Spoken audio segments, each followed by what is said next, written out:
Less than 100 pesos, gagawa tayo ng masarap na dessert at 3 ingredients lang ang kakailanganin. Sakto yung ganito sa mainit na panahon dahil madali lang gawin at hindi ka gagastos ng mahal.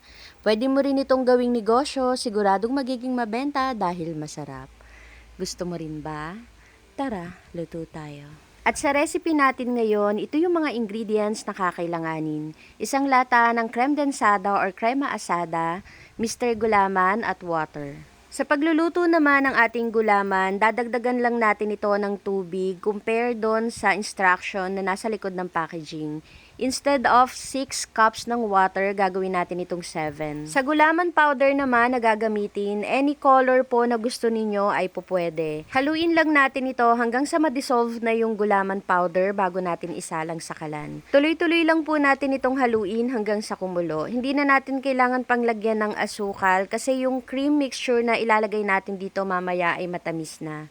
Pero kung natatabangan pa kayo, pwede kayong mag-add dito kahit mga 5 tablespoon ng white sugar. After nga netong kumulo, hayaan muna nating mabawasan ng kahit konting init lang bago natin isalin dito sa mga plastic cups.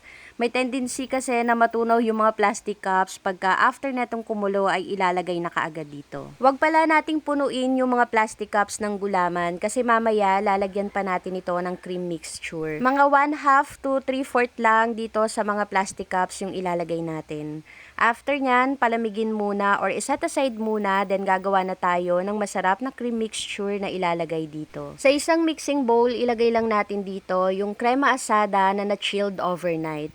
Mas maganda po talaga na na-chilled overnight yung cream na gagamitin natin dito para madaling mapadouble yung volume.